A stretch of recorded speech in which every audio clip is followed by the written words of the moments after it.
Rej, mirë se erdhe. Mi mbrëma, Mirela, është kënaqësi ime të jem me ju, sepse ju bëni pjesë në ata miqtë e mi të televizionit, të punës tonë, që ftesave të tyre nuk mund t'ju them jo. Rej, unë do të them një gjë të vërtet që unë pas kam emocion të intervistoj. Do të thënë të pim kafe, të flasim për familje dhe për gjithë shka, është e letë, po të intervistoj ty që ka pak emocion, edhe kam këtë sa herë që kam intervistuar miq të mit, por do t'ja dalim disi, do t'ja dalim. Nisim nga fillimi. Ti ke lindur në? Në Tiranë. Në Tiranë. Si e mbanë në Tiranë, si ka qenë fëminia, shkolla, si Tirana, shiko, unë ndoshta mund ta kem gabim, por se besoj çdo kohë ka të këqijat dhe të mirët e saj. Tirana, kur unë fillova të kuptoj çfarë është Tirana, natyrisht kur isha 10 vjeç, 15 vjeç, Tirana ka qenë një qytet i pastër në kuptimin e fjalës të njerëzve që njiheshim, që dinim, sepse pak kanë qenë, një qytet i sigurt, sepse ne rrim me Çelësa. Unë kam pas gjyshe në shtëpi, po shokët e mi, shoqet e mia, pra kur hynim unë kam pas shtëpinë te rruga e Kavajës, ku ka qenë lidhja e shkrimtarëve, jo te rrugica Çame, te tjetra, pra rrugica Çame sot.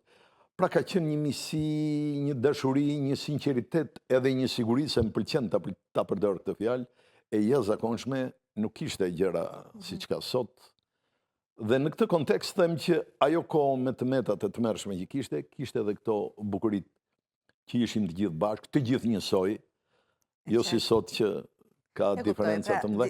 Ka qenë një kohë shumë e mirë në këtë aspekt. Dhe e kujtoj me kënaqësi rinin, shokët e fëmijërisë, gjithçka, sepse kemi kaluar brenda varfërisë një jetë shumë të bukur.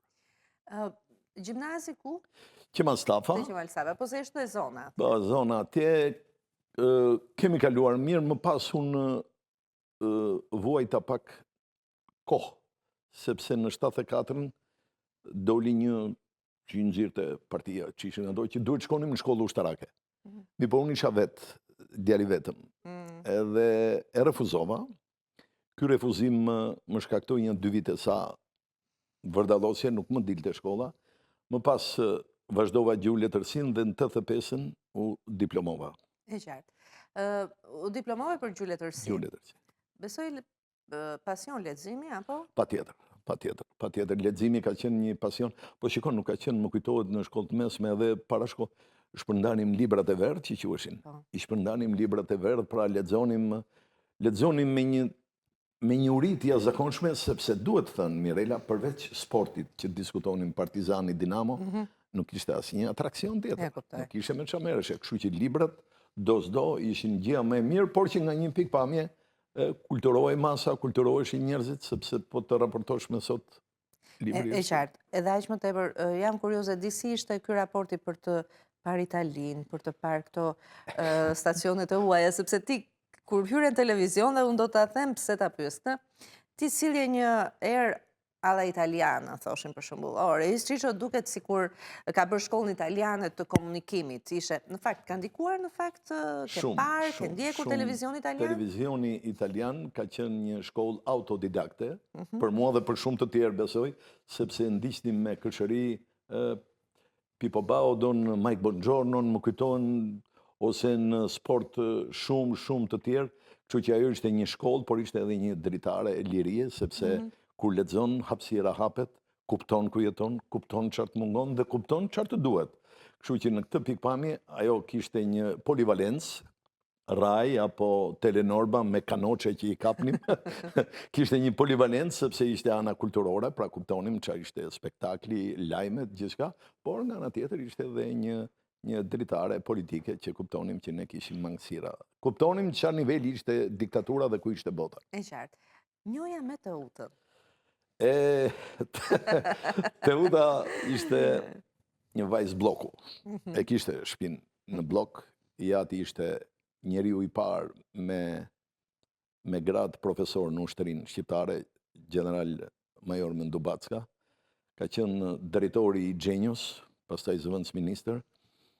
Edhe kemi pasur ca vështirësi. Shiko, kur e pash Teutën, të ta them në shqip, më ra damllaja. Mirë po, e bukra ishte që damlaja u bë bilaterale. I radha asaj nara, do më thënë, unë s'kisha besuar në njerë që njeri ju mund të trondite në ato nivele, por të dy ramu damlosëm. Sa vjeç ishi? Po 23 me 20, 22 me diçka e tillë, te u ta vinte te një shoqja e saj që ishte te rrugë e Kavajës, dhe kur e pash vërtet u thash unë nga që isha tip, pra isha luaja futboll, tip i dal në Tiranë një orë, thash unë çush mor kjo nga doli që se njofun këtë. Dhe u njohëm rastësisht pastaj, dhe ajo e ndjente që unë e shikoja në mënyrë ndryshe, por dhe unë ndjeva që pra atje në lindi, le të kthehem prapë se më pëlqen damllaja të dyve, konfirmuam që e deshëm njëri tjetrin, pra me të udhën kemi gati 5 vjet ishim të dashuruar, janë 44 vjet, kemi gati gjysmë shekulli bashkë.